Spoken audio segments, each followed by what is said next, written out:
Thank you for listening to Depictions Media Radio.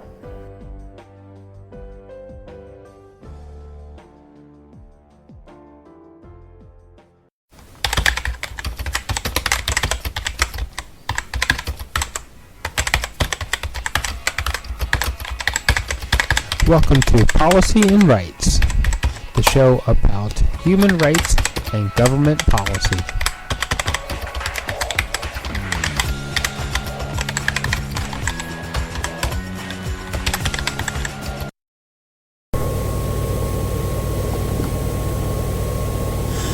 Okay, so welcome back to Policy and Rights, and what we're going to have today is the WHO and Dr. Tedros, of course, of the COVID-19 media update, and some of the facts that he's actually going to talk about are the variants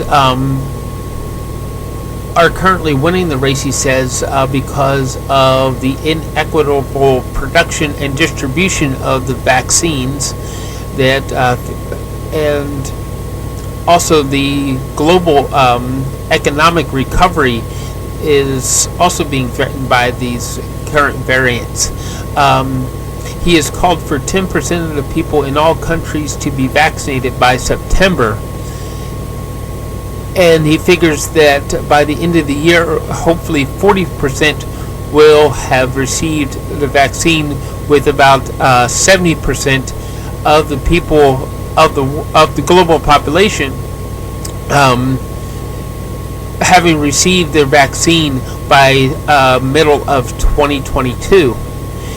He's calling on the G20 countries, their finance ministers, and other leaders to get behind the targets collectively, because it has been the fastest way to end an acute stage of the pandemic.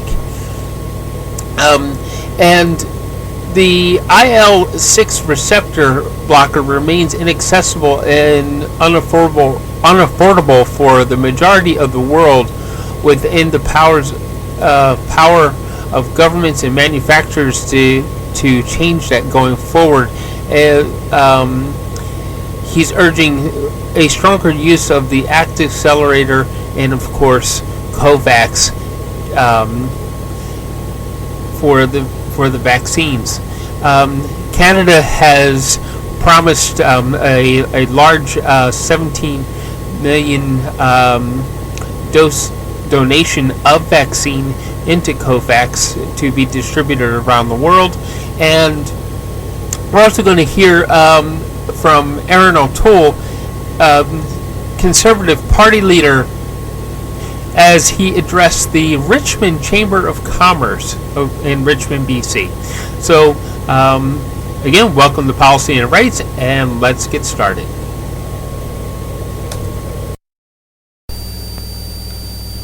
A media update with the Director General of the WHO, or World Health Organization, Dr. Tedros, is first.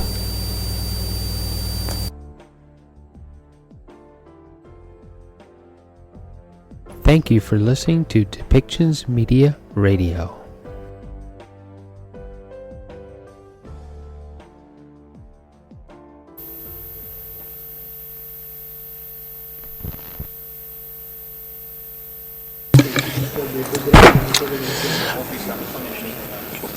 Hello to everyone. Welcome to WHO COVID-19 press conference. Sorry for delay we had today. We will start with the opening remarks from Dr. Tedros. With us today in the room, beside Dr. Tedros, is Dr. Maria Van Kerkhove, Technical Lead on COVID-19, Dr. Mike Ryan, Executive Director, WHO Program for Emergencies, Dr. Mariangela Simao, Assistant Director General, Access to Medicines and Health Products, Dr. Soumya Swaminathan, our Chief Scientist. With us also today is Dr. Jawad Mahjour, who is Assistant Director General, Emergency Preparedness and International Health Regulations. We also have online Dr. Anne Lindstrand, Unit Head, Essential Program of Immunization. Simultaneous translation is provided in 6 UN languages, Portuguese and Hindi, and journalists may ask question in those languages. With this, I'll give the floor immediately to Dr. Tedros. Thank you, Tariq. Good morning, good afternoon, and good evening. Last week marked the fourth consecutive week of increasing cases of COVID-19 globally, with increases recorded in all but one of WHO's 6 regions. And after 10 weeks of declines, deaths are increasing again.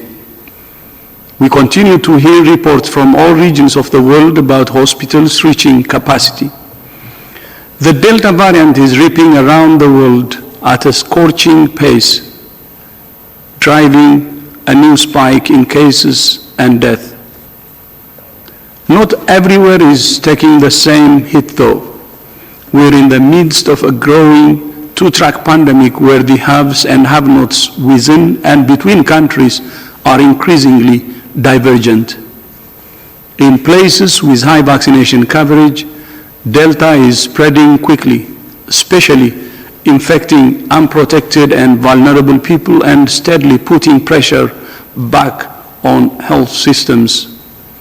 For health workers that have been in a titanic battle for more than a year and have record waiting lists to attend to, increased hospitalizations at any level is a challenge to them and their patients and to the overall capacity of the health system.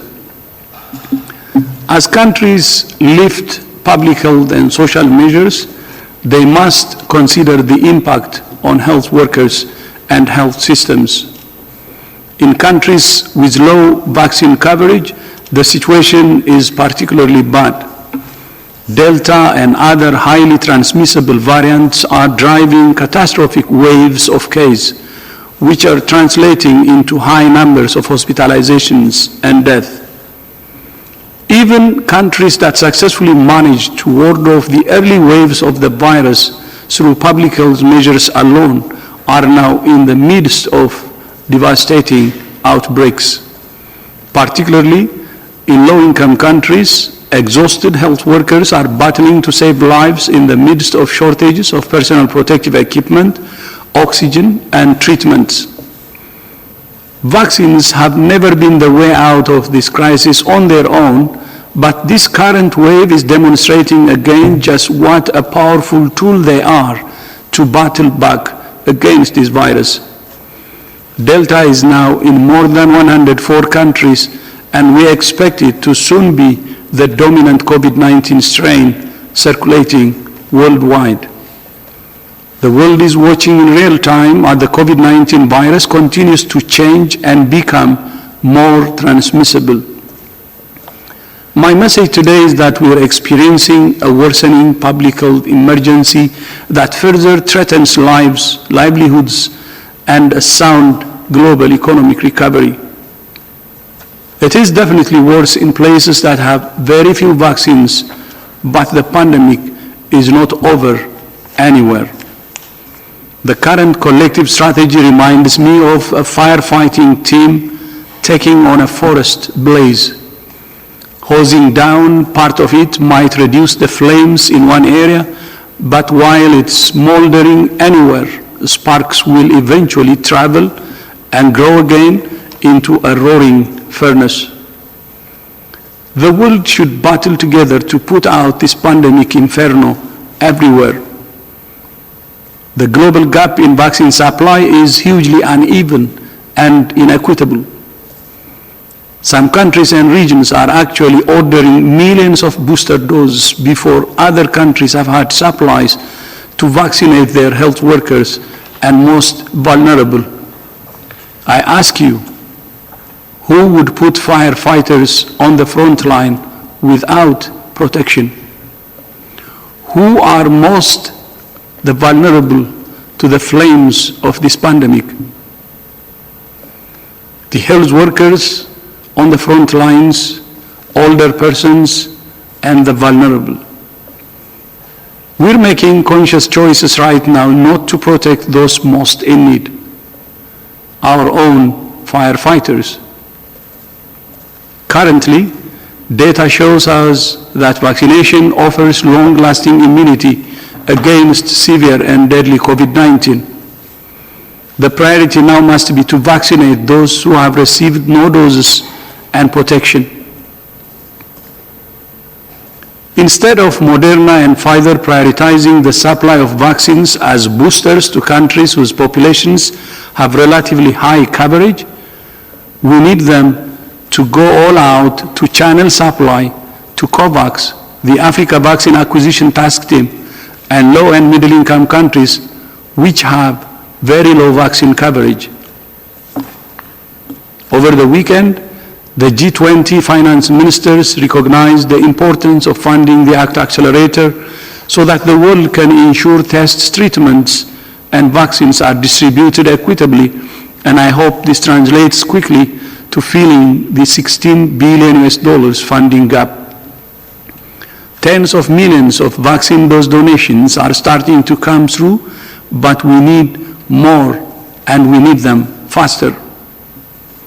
We need an all-out, no-regrets, accelerated building up of new vaccine manufacturing hubs. For that to happen, quicker pharmaceutical companies must share their licenses, know-how, and technology. AstraZeneca has led on licensing their vaccines around the world to increase vaccine capacity quickly. As well as Europe, India, and South Korea, I'm pleased to announce 2 more manufacturing sites in Japan and Australia, which have now received a WHO emergency use listing, bringing AstraZeneca's EULs to 5.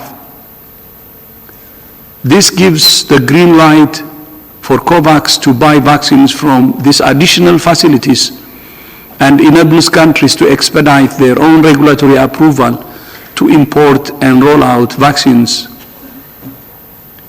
We need other manufacturers to follow this example. Thousands of people are still dying every day, and that deserves urgent action. I will discuss the worsening situation on Wednesday at the IHR Emergency Committee meeting. And next week, the World Health Organization and World Trade Organization will bring together leaders of the public and private sectors to address the shortage and inequity of vaccines and other health tools. No more talk about vaccinating low-income countries in 2023-2024. This is no time for a lull. We want to see progress being built on and a surge of action to scale up the supply and sharing of life-saving health tools.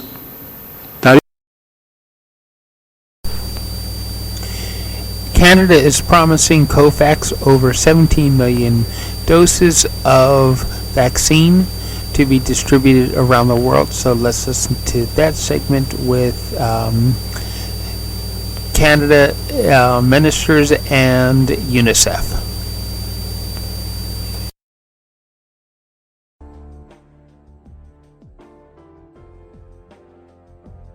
Thank you for listening to Depictions Media Radio.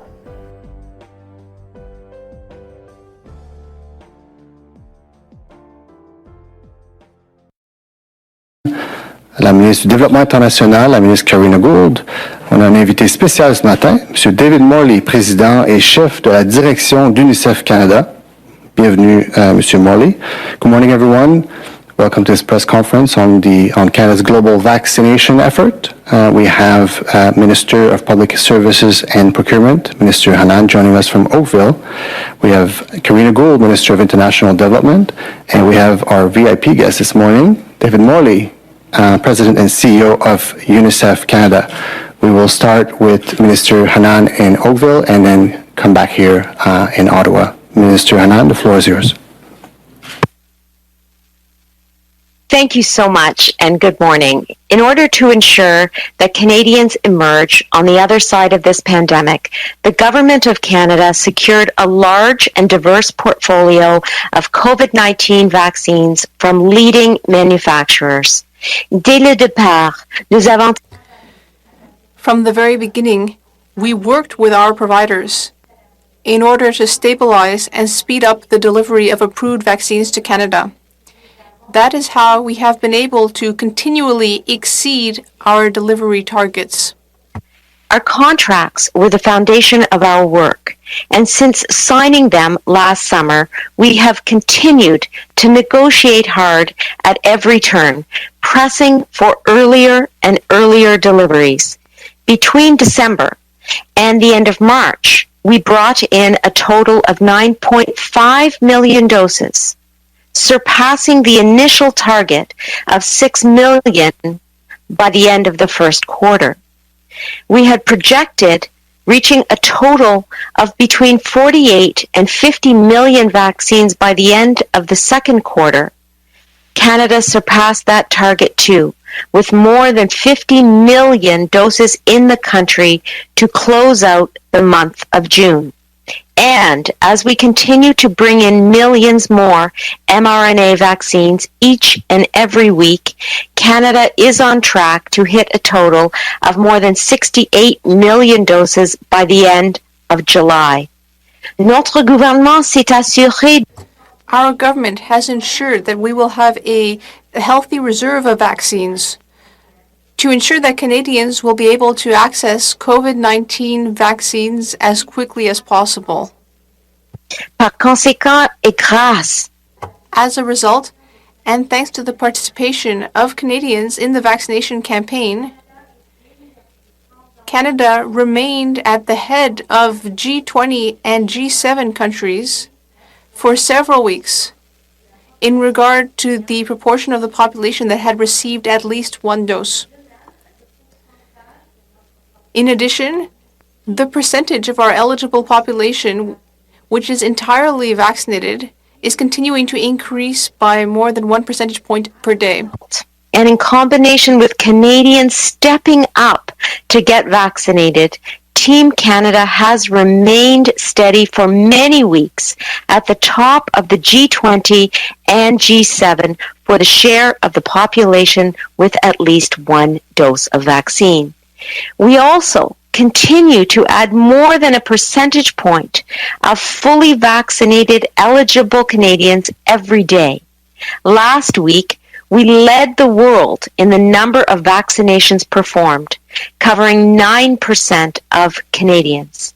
Specifically, nearly 55 million doses have been delivered to Canada to date, with over 42 million doses administered across the country. That means 79% of eligible Canadians have received at least one dose, and 49% are now fully vaccinated. This is incredible. With the significant deliveries over the past months, the federal government is now holding a surplus of close to 3 million vaccines on behalf of the provinces at their request. This reserve is in addition to the vaccines that are already distributed to the provinces and territories. To put it plainly, the vaccines are here, and they're here in the millions. If you have not already done so, I encourage everyone who is eligible to get vaccinated as soon as possible. In fact, I will be joining the Prime Minister to meet with volunteers from This Is Our Shot later today. They are doing incredible work to support Canadians to get vaccinated in order to bring an end to this pandemic. I want to thank the This Is Our Shot team and all of the organizations and volunteers across Canada who are making this vaccination effort possible. While Canadians continue to lead the world in vaccine administration, we know that the picture is very different in many places around the world. And we also know that this pandemic will not end until it ends everywhere. I am pleased to announce that Canada is donating a total of 17.7 million doses of the AstraZeneca vaccine under our advance purchase agreement through the COVAX initiative. This donation is possible as a result of our proactive approach to securing hundreds of millions of COVID-19 vaccines in our initial contracts. With close to 55 million vaccines in Canada, and with the demands of the provinces and territories for this vaccine being met, we are now in a position to donate these excess doses. Cette mesure a été prise après. This measure was taken after the Public Health Agency of Canada communicated with the provinces.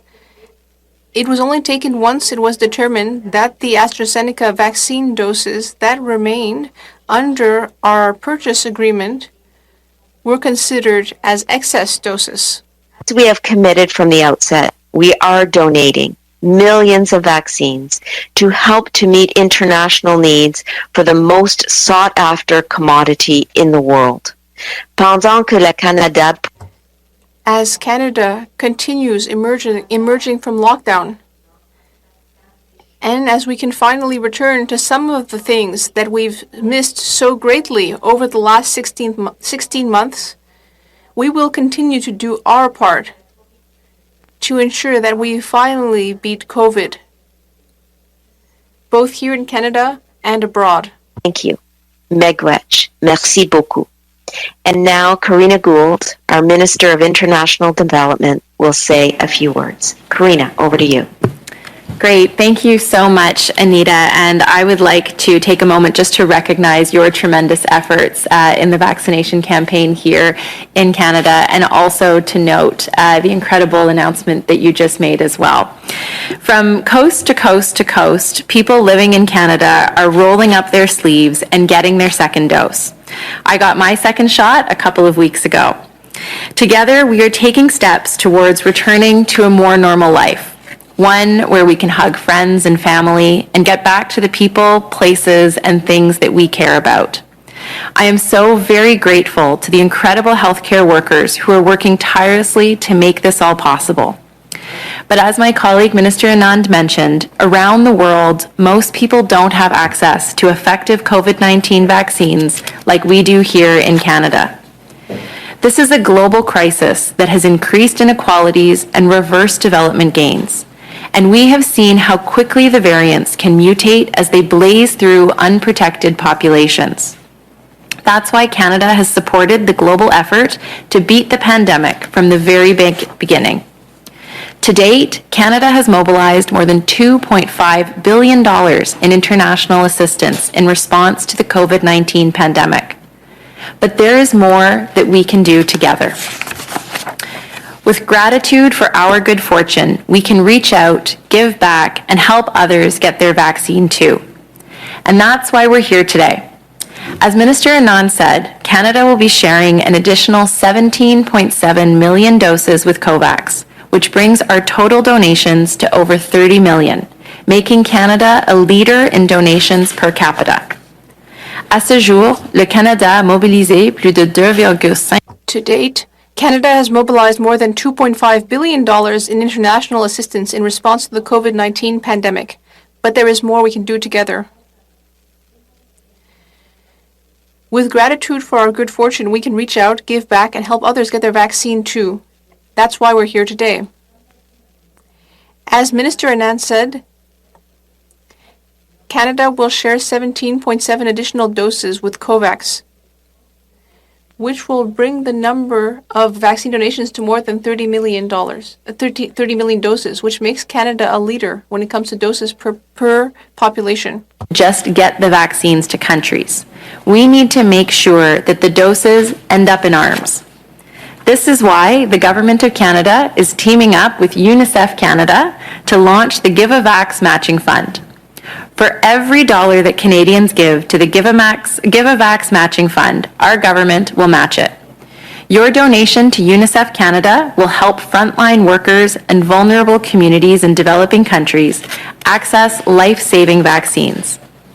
Le gouvernement du Canada s'associe à son... The Government of Canada is teaming up with its longtime partner, UNICEF Canada, to launch the Give a Vax Matching Fund. For every dollar that Canadians give to the Give a Vax Matching Fund, our government will match it. Your donation to UNICEF Canada will help frontline workers and vulnerable communities in developing countries access life-saving vaccines. UNICEF has already been instrumental in working with COVAX to roll out the world's largest vaccination campaign. It costs about $5 to administer 2 doses of a COVID-19 vaccine. This includes transporting the doses, training healthcare workers, and safely disposing of needles and waste. We will match UNICEF Canada's fundraising efforts up to $10 million, and if we all reach that goal together, we will be helping approximately 4 million people around the world receive a much-needed vaccine. 4 million people. Vaccines save lives, and by donating to UNICEF, you can help save one too. Visit unicef.ca/giveavax, or you can text vaccines to 45678 to donate $10. I did that this morning. Les vaccins sauvent des vies, et en faisant... Vaccines save lives, and by donating to UNICEF Canada, you can help save one too. Visit unicef.ca or text vaccines to 45678 to donate $10. We have a shot at making a difference, to double down and get COVID-19 under control. Together, we can end this pandemic. Let's do this, Canada. It's your turn to give a vax. Now, I'd like to hand over the floor to our guest, David Morley, President and CEO of UNICEF Canada. David, over to you. Thank you very much, Minister, and thank you to you, Minister Anand, as well. My name is David Morley, as you've been told. Merci beaucoup de vous joindre à nous. Thank you for being here today. Every time a Canadian steps up to get vaccinated, we get closer to the finish line. But as the Prime Minister has said, vaccinating against COVID-19 is not a race between countries, but a race against time. Time is ticking. The longer the pandemic goes on, the more intense its impact on children. With schools and social services closed, with health systems overwhelmed, and life-saving programs on hold, hundreds of millions of children around the world face increasing threats to their safety and well-being. COVID-19 is much more than a health crisis. It's a child rights crisis. And getting more vaccines into people's arms is critical to resuming life-saving programs for children and protecting us all from future variants that could prolong this emergency. As Canadians, we've witnessed firsthand the devastating effect the pandemic has had on our families, our friends, our communities, and children. These effects know no borders, and while things are looking better here, children and families continue to feel the harsh impact of the global health crisis. The reality is this: the pandemic will not end for anyone until it ends for everyone. The Government of Canada's announcement today will help ensure that no country is left behind when it comes to accessing COVID-19 vaccines. And now, we are urgently calling on all Canadians to give a vax and donate to help UNICEF deliver life-saving vaccines to health workers and high-risk groups in lower-income countries around the world. All of us can be part of ending the pandemic for all. Every year, in a normal year, UNICEF supplies vaccines for almost half of the world's children. We are the global leader in vaccine delivery.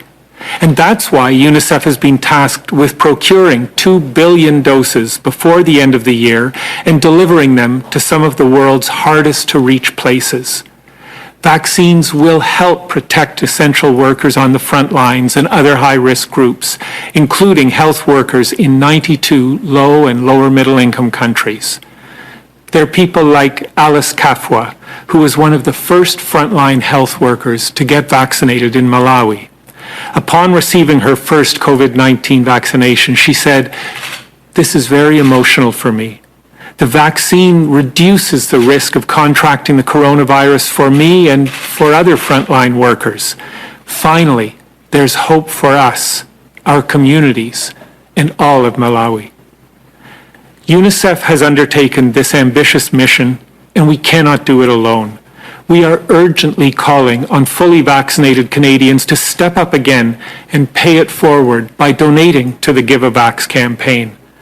Until September 6, until Labor Day, the Government of Canada will match your donations dollar for dollar, meaning that donations will go twice as far to save lives. Working together to vaccinate the world is one of the most effective ways to help our children, our families, our communities, and the global community move beyond the pandemic. Together, we can save lives and protect the right to a childhood for children everywhere. Join us to Give a Vax.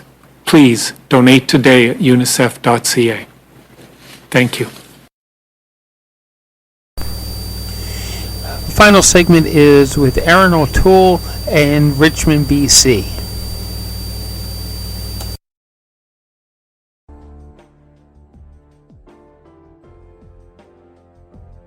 Thank you for listening to Depictions Media Radio.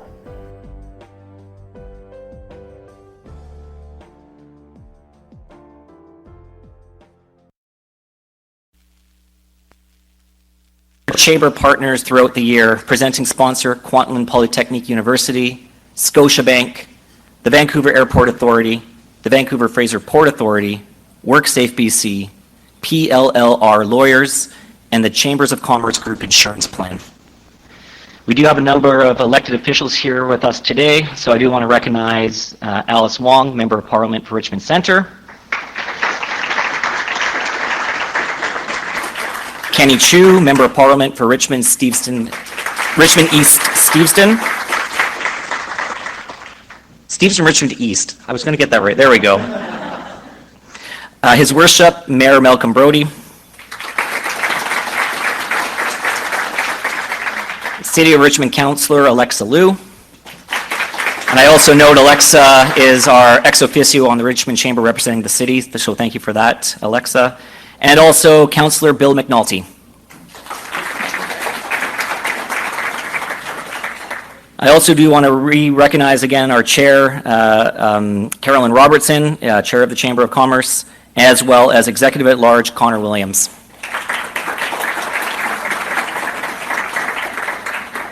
Before I invite our sponsor up, Mark Lidstrom, to introduce the leader and say a few words, I do want to start with a few brief remarks myself. I've been on the job now just over a month, and I came from the BC Chamber, as you heard, and of course, this has been quite a year, to say the least. That's probably quite an understatement. We have got through the pandemic well. It's not to say that we should be doing victory laps or that it's over, but if you think about how important the last year and a bit was in terms of business resiliency, the BC Chamber of Commerce did a survey back in April, and I just want to highlight some of the numbers. 65% of businesses has seen decreased sales volumes. 59% have reported increased cost of operating, and 40% had to reduce their staff hours. It was a tough year that businesses like yourselves had to get through, and we got through it. We persevered, but now we're at the tail end here. We're hopefully at the end. And of course, just with that being said, back in April, I just want to highlight the fact that for all the challenges that businesses faced, they also reported 51% optimism, that we're optimistic about the future over the next 12 months. I can only imagine that number is higher now as we're into the restart plan. But what's important to highlight, and credit to the Richmond Chamber of Commerce before I got here, I just want to recognize the partnership that we developed with the city through the COVID Recovery Task Force. And it brought all the partners together, all the stakeholders together to talk about the issues, keep business up to speed, keep the community up to speed on what was happening. And what's important about these conversations here today that I recognize as well is that recovery is it's going to be a process. And there are lots of issues still on the tops of minds of business in terms of that increased cost of doing business that requires an entire effort from all of us. So having the city here, having the federal government, and it's important to recognize the federal government is more than just obviously our members of cabinet and the prime minister. Our parliamentary democracy has an opposition as well. And it's important for all our parties to work together. It's important for issues to be raised with the leader of the opposition as well, so that you know what's on the mind of business here in Richmond, so that when you go back to Ottawa, you can help create the right plans that allow our businesses to thrive. So it's great to have the city here. It's great to have the feds here. We'll continue to have the province at this table as we draft and come up with ideas that will support business growth and truly get us on that lasting road to recovery coming out of the pandemic. So thank you for being here, everyone. And with that being said, I do want to introduce Mark Lidstrom, who is the District Manager of Waste Connections Canada. Mark Lidstrom has been with Waste Connections, having established himself with the company in 2014. I don't know if that's correct, Mark. You said, nope, that one is wrong, right? You were with the company. Yeah, it's a lot more than 2014. His management career, of course, has been in environmental services that has taken him all over the country, from Kingston, Ontario, to the interior. I learned that was Penticton and Vernon, and of course now here in the Lower Mainland. And of course, like Mr. O'Toole, Mark is also a veteran of our Canadian Armed Forces, having served in the Signals Corps. So thank you for your service as well to you, Mark, and to you, Aaron. So with that being said, please do join me in welcoming Mark to the stage to introduce Aaron O'Toole.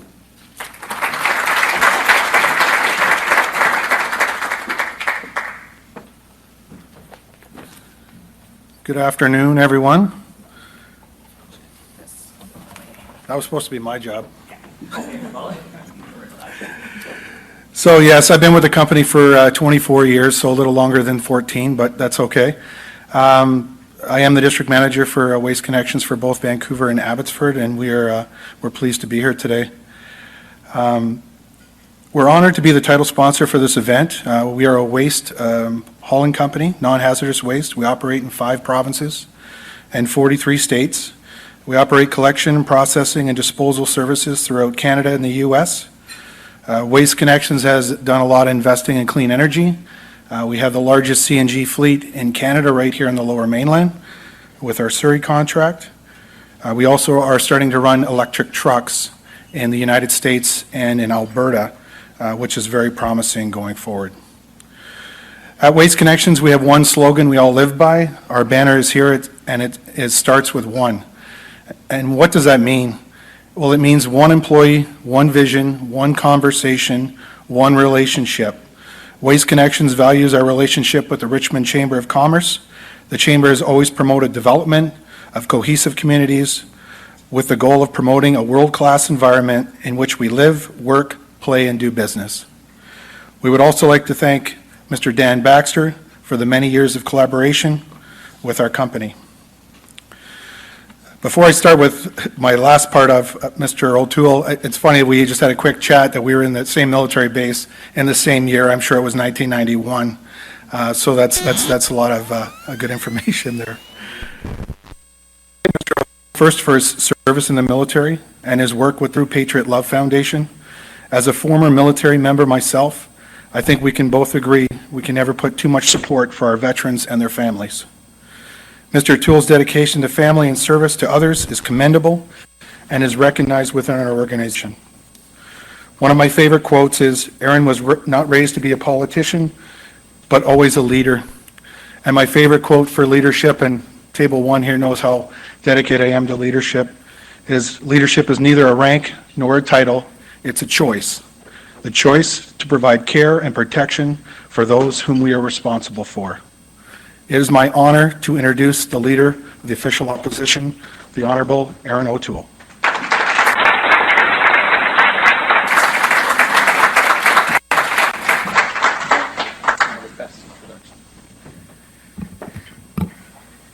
Thank you, Mark, and thank you for your service and Waste Connections commitment to veterans, which you were describing to me.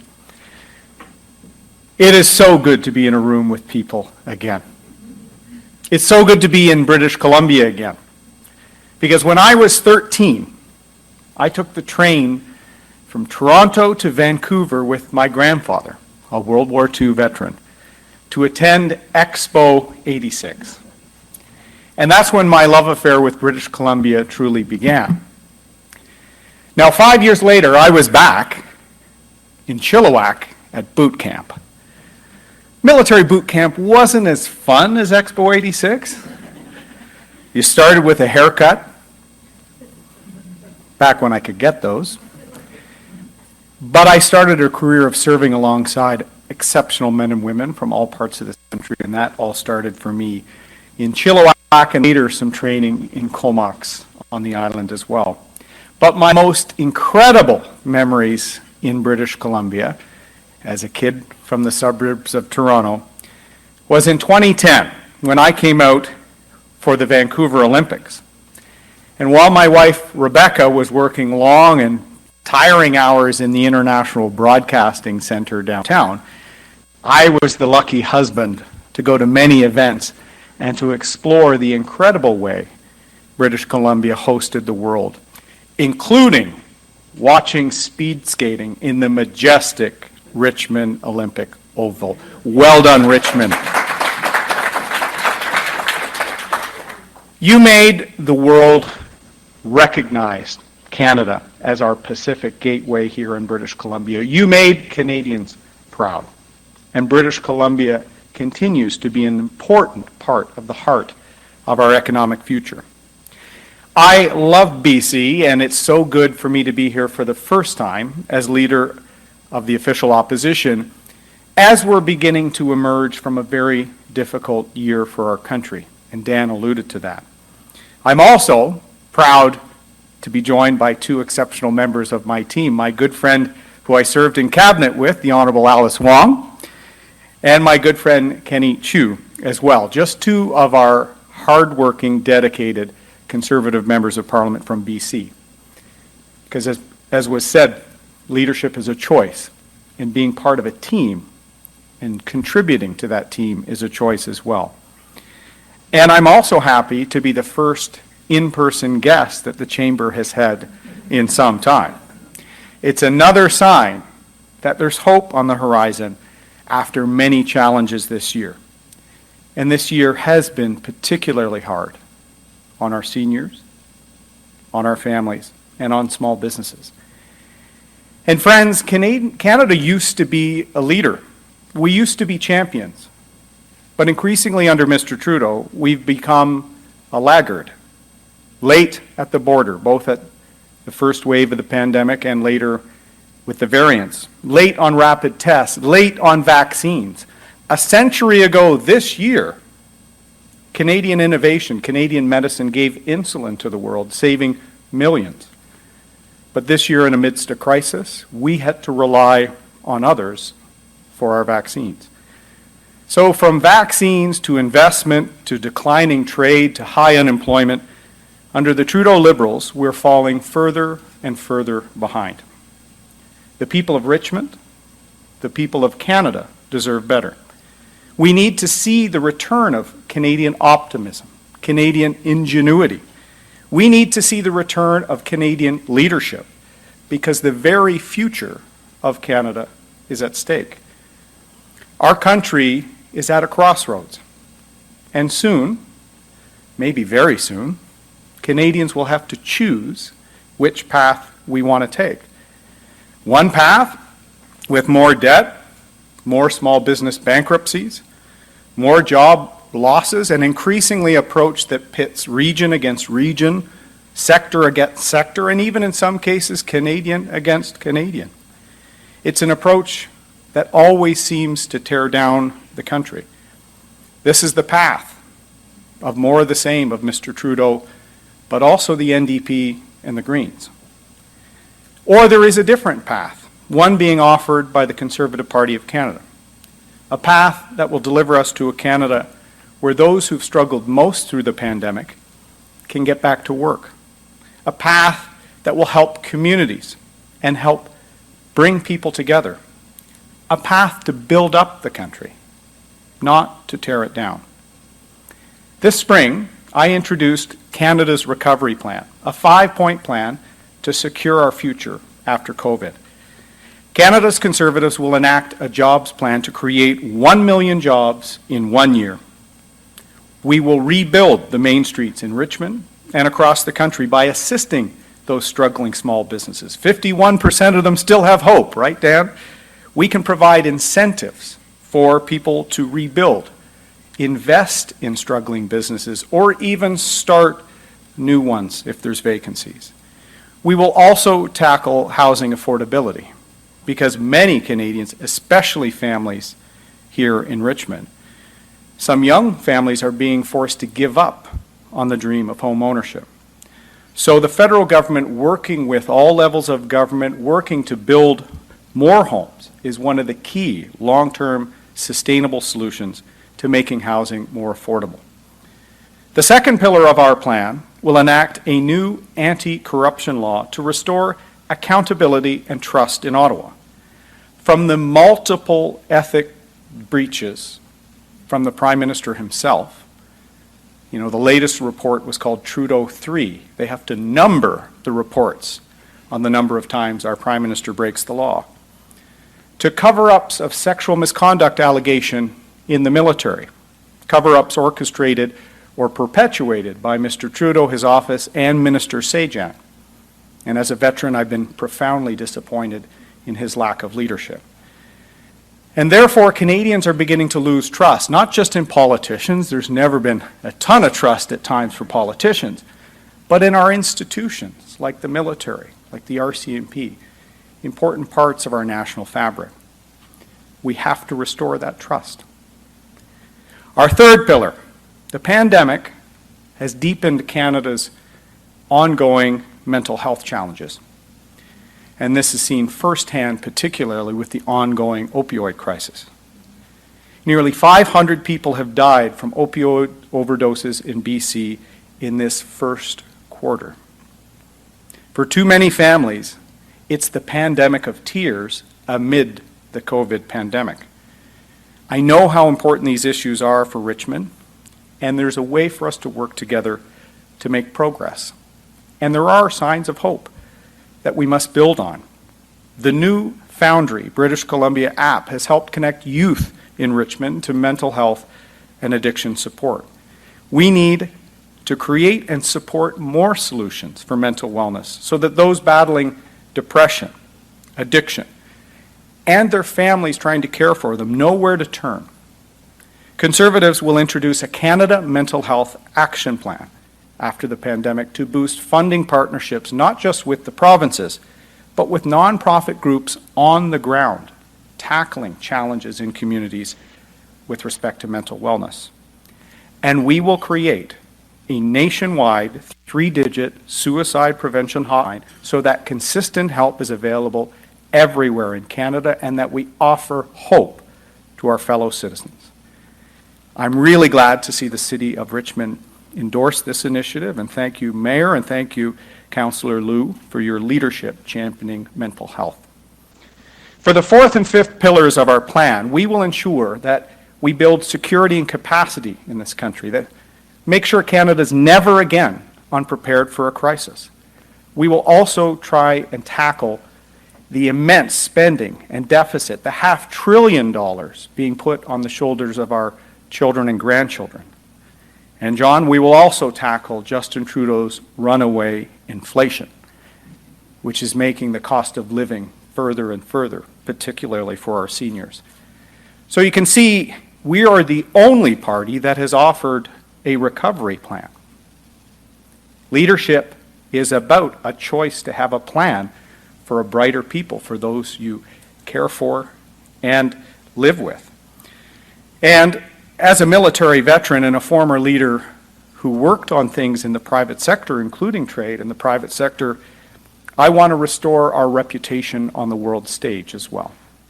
This will mean addressing Justin Trudeau's numerous global failures and his ongoing naive approach with respect to China.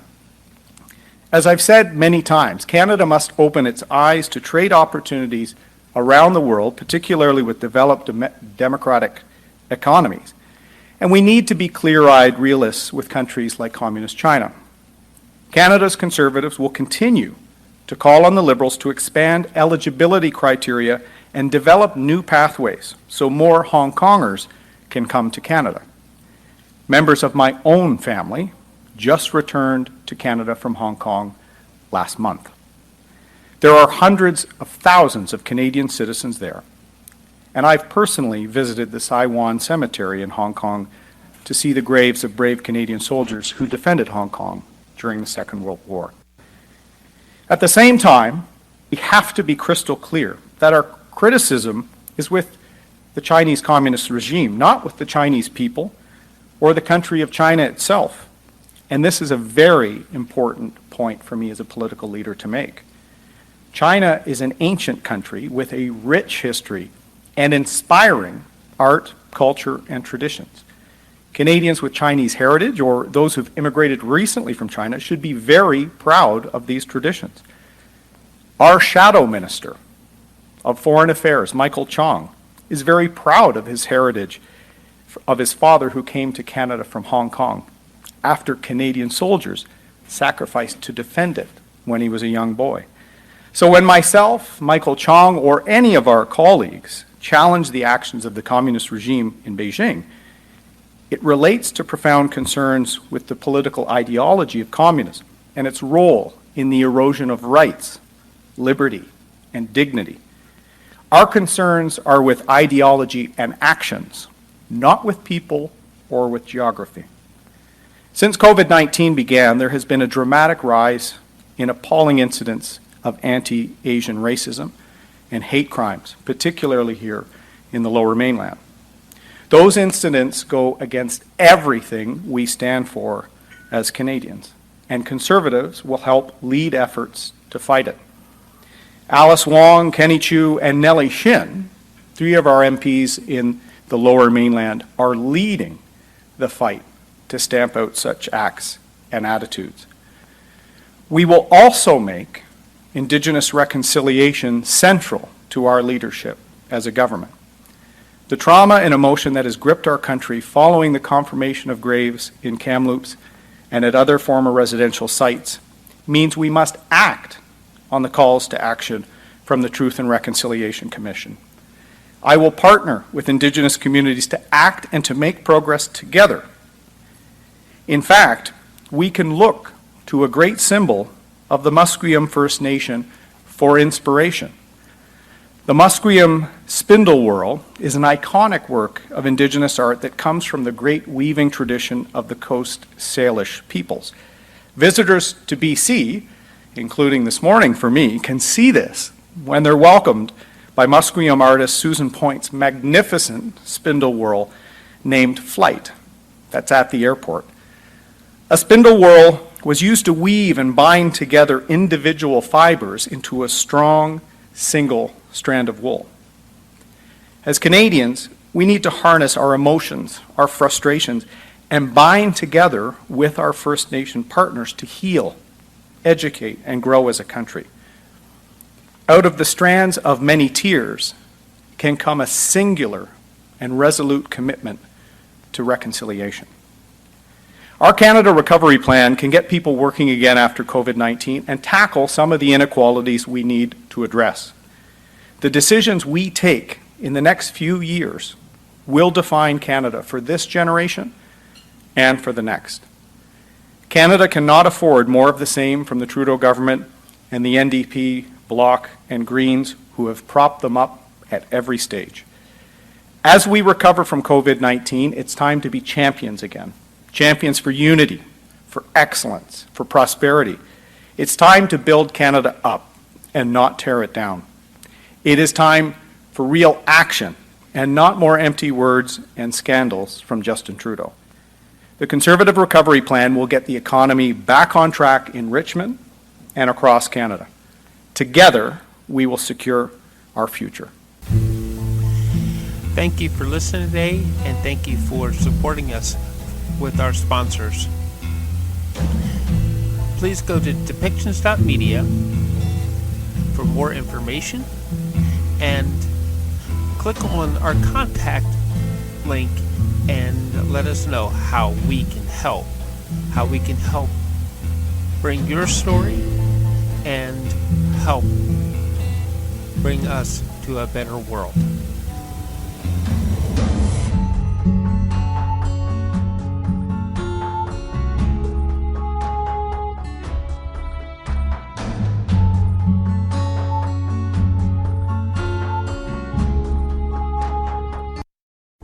This show has been produced by Depictions Media.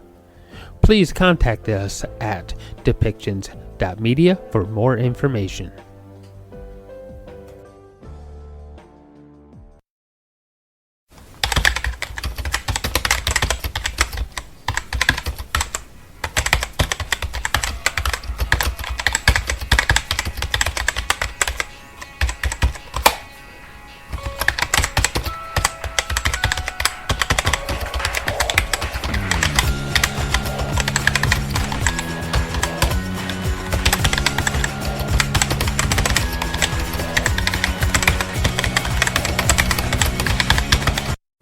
This show has been produced by Depictions Media.